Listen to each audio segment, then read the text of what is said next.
ये 12वीं सदी का समय था। दुनिया की बड़ी ताकतें सलीबी यानी क्रूसेड युद्धों में एक दूसरे के सामने खड़ी थीं। मध्य पूर्व की जमीन खून से लाल हो चुकी थी। यरूशलम जो मुसलमानों, ईसाइयों और यहूदियों तीनों के लिए पवित्र था, क्रूसेडरों के कब्जे में था। मुसलमानों के दिल इस बात से बेहद दुखी और घायल थे कि उनका किबला-ए अव्वल यानी पहला किबला उनके हाथों से छिन चुका है। इन्हीं हालात में एक ऐसा सेनापति सामने आया जिसने न सिर्फ अपनी फौज बल्कि पूरी उम्मत को नई उम्मीद दी। इस महान हीरो का नाम था सलाहुद्दीन अय्यूबी। सलाहुद्दीन अय्यूबी बचपन से ही धार्मिक, नेक और बहादुर थे। उनके अंदर इंसाफ, रहमदिली और हिम्मत भरपूर थी। उनके उस्तादों यानी गुरुओं ने उन्हें सिर्फ जंग के फन ही नहीं सिखाए, बल्कि ये भी बताया कि असली सेनापति वही है जो इंसाफ और रहमत को अपनी ताकत से भी ज्यादा अहमियत दे। इसी वजह से सलाहुद्दीन के दिल में ईमान की गर्मी और न्याय की रोशनी हमेशा जगमगाती रही। 1187 ईस्वी में वो दिन आया जब मुसलमानों और क्रूसेडरों के बीच सबसे बड़ा मुकाबला हुआ। ये जंग हत्तीन के मैदान में लड़ी गई। क्रूसेडर सेना संख्या और हथियारों में मुसलमानों से कहीं ज्यादा थी, लेकिन सलाहुद्दीन को अल्लाह की मदद पर पूरा यकीन था। उन्होंने अपनी फौज से कहा, हम हक पर हैं और हक हमेशा गालिब आता है। सलाहुद्दीन ने बेहतरीन रणनीति अपनाई। उन्होंने दुश्मन की रसद यानी सप्लाई लाइन काट दी और पानी के सोतों यानी झरनों पर कब्जा कर लिया। तेज गर्मी में क्रूसेडर सेना प्यास और थकान से टूटने लगी। इसके उलट मुसलमानों को पानी और खाना आसानी से मिल रहा था। सलाहुद्दीन खुद सबसे आगे रहकर अपनी फौज को हौसला देते रहे। आखिरकार ईमान और हिकमत ने रंग दिखाया। क्रूसेडर सेना को बुरी तरह शिकस्त हुई और उनका बड़ा लश्कर बिखर गया। जंगे हत्तीन के बाद यरूशलेम के दरवाजे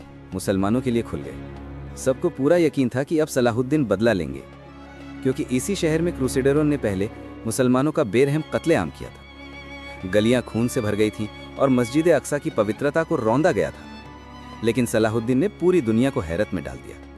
उन्होंने बदले की जगह माफी और रहमत का रास्ता चुना। सलाहुद्दीन ने ऐलान किया कि किसी आम शख्स को नुकसान नहीं पहुंचाया जाएगा। औरतों और बच्चों को अमान दी गई। बुजुर्गों का खास ख्याल रखा गया। ईसाइयों को ये इजाजत दी गई कि वे अपने गिरजाघरों में इबादत कर सकें। यहाँ तक कि जिनके पास रहने की जगह नहीं थी, उनके लिए मुसलमानों ने अपने दरवाजे खोल दिए।